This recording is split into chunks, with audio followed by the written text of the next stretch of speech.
What's up, you beautiful bastards? I hope you're having a fantastic Monday. Welcome back to the Philip DeFranco Show, and we're going to be talking about one main topic today. It was the most requested. It's one of the most talked about things today, and that, of course, are the Toby Turner rape allegations. Toby Turner, of course, has been a huge YouTuber, massively successful for many, many years now, whether it be for his trailer videos, his personal channel, his Toby Games channel. And before we jump into my opinion, my take on it, let's explain what has happened since the rape allegations first came out. YouTuber April F. made a very, very large Tumblr post where she accused Toby Turner of sexual assault. The post is called The Truth About Tobuscus. If you want to read it in full, I'll include the link down below. And in the post, she describes having an on-again, off-again relationship with him for 5 years that was riddled with emotional, physical abuse, where he drugged her one time, where there were a lot of accusations. She describes these moments of him being abusive and her leaving, but then he apologized and she went back. And as far as why now, why did she come out now, she said, quote, "Because last night I was working and went to a Toys R Us and saw a Tobuscus toy in the aisle. I was supposed to be professional, but I couldn't help it. I wanted to run up to the cashier and tell her they are selling a drug addict rapist to children. They are selling a sexual predator and don't even know it. The back of the package called him a hero. I'm sorry, but a hero doesn't disrespect, abuse, rape, and drug women. He is not a hero. He is not a role model. He is a sick, sick man." Then another woman by the name of Amelia Talon came forward, posting a video called The Toby Turner Story Standing with April. In the video, she echoes many of April's points. Similar instance of her feeling uncomfortable and Toby ripping her clothes off, but she also said she didn't consider it rape, but also adding that everyone's situation is different. That's just her reality of that situation. Also saying, once again, Toby had an issue with drugs and cheating. Then one of his most recent ex-girlfriends, Jacqueline Glenn, made a very interesting video. She echoed the points of constantly being cheated on, being lied to, being manipulated, feeling uncomfortable, although she said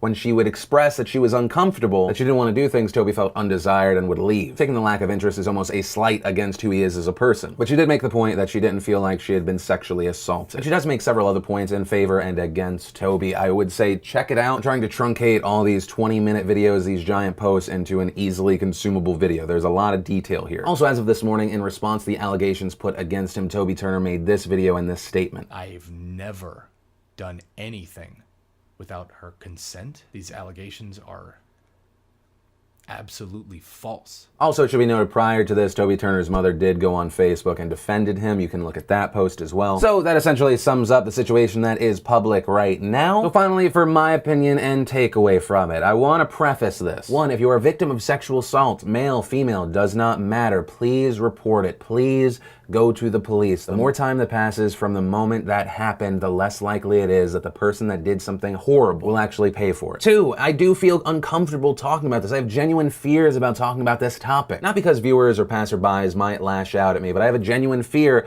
that by talking about both sides, by talking about where people have made speculation on a potential victim being truthful or not truthful, that someone that is a victim of sexual assault will see that and go, well, no one's going to believe me. It's one of the most unreported crimes for men and women out there. And 3, I'm going to try and talk about this from personal experience and as unbiased as possible. I have people in my life who have been victims of sexual assault. I have people in my family that have been victims of emotional and physical abuse on the daily, but I also have people in my life who have been falsely accused of rape. And I'm aware that that last one is a minority when it comes to this. This is a serious topic, and kind of 3B or number 4, most of what I'm going to talk about with Toby is based on we have a long history. Much less so these days, but that's because Toby is a very complicated person. So I'll start there. My relationship with Toby is I hired and befriended him way back in the day for a gaming channel called Like Totally Awesome. We worked on that together. We also worked on a show called Cute Win Fail together. I think maybe we did some of his merchandise, like posters, early on, but really not much since then. That has 100% been on purpose. Like many YouTubers, Toby is a different person off camera. He is just as energetic, but he's a different person. Toby's the kind of guy that when he talks to you, he makes you feel like you're the center of his universe, that you are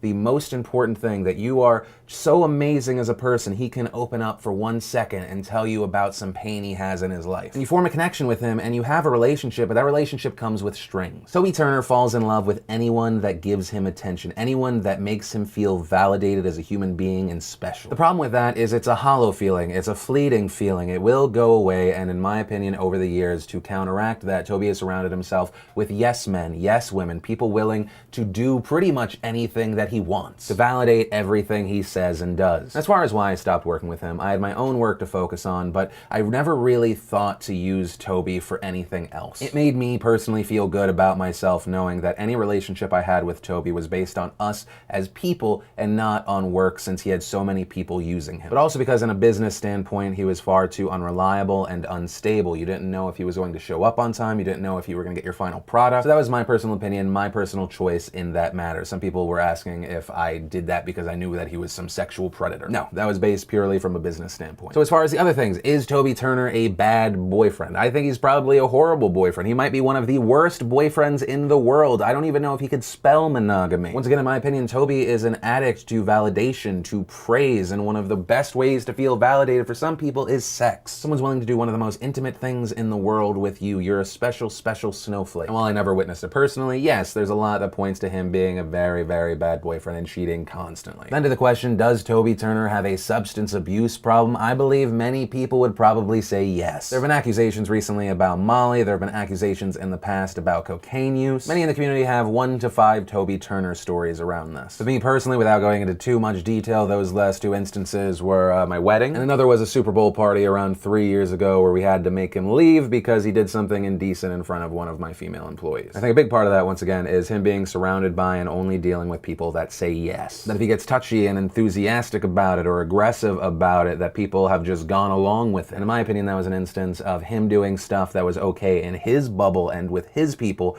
but not with anyone else in the real world that's not going to be okay with that shit. And that's not to victim blame, because a point I want to make on this final thing, as far as did Toby Turner sexually assault this woman, I have no idea. Based off of that Tumblr post, based off of hearsay, it seems like it was a very complicated, weird situation. Many people saying, well, if it's true, why did she keep going back to this abuse? And if you ever have seen a victim of physical or emotional abuse, it's because usually the power relationship is off. That person can feel like there's nowhere to go, that this person does love them and they're amazing and they're just being there is intoxicating, but then they get pushed away and it hurts, but then they want to go back and get that validation. There can be a variety of reasons how this did actually take place exactly like it was said. But other people have argued after seeing the post, after seeing all the other allegations, also specifically after Jacqueline posted a video accusing April of exaggerating the situations where she felt uncomfortable with Toby, and then after the fact saying that it was sexual assault. And for that, all people and all relationships are different. I think a lot of that goes back to the power in a relationship. People shouldn't fuck their fans. Past that, people shouldn't get into relationships with fans. It's not an even playing field. To some people, you are godlike. You are this special thing to them. They are going to be willing to do things that they normally wouldn't do. You're going to have a power over them. You're going to have an advantage over them that can easily be abused, which in itself isn't illegal, but is pretty horrible. But also, it should be noted that just because one woman was able to say, no, I'm not okay with this uncomfortable situation, and able to walk away from it,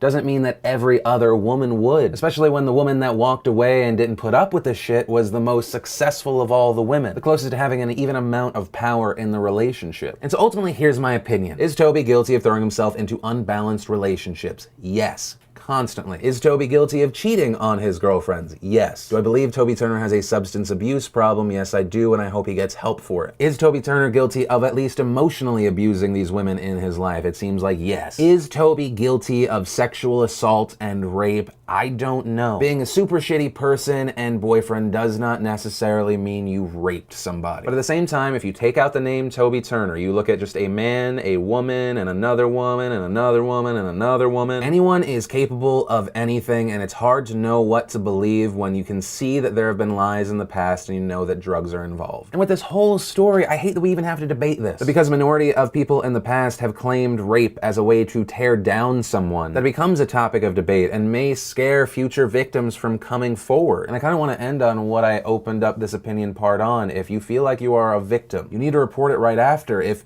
you're a person and you're the one pursuing sex, you have to make sure that the other person actually wants it. That literally anything but a yes is a no, and at any point a no can be thrown in that negates a previously said yes. And that's gonna be today's show. Now, I know this was different. If you don't feel 100% filled in, I posted 3 videos over the weekend that I don't normally. I recommend you check them out, or not. But that said, of course, as always, my name is Philip DeFranco. You've just been filled in. I love your faces, and I'll see you tomorrow.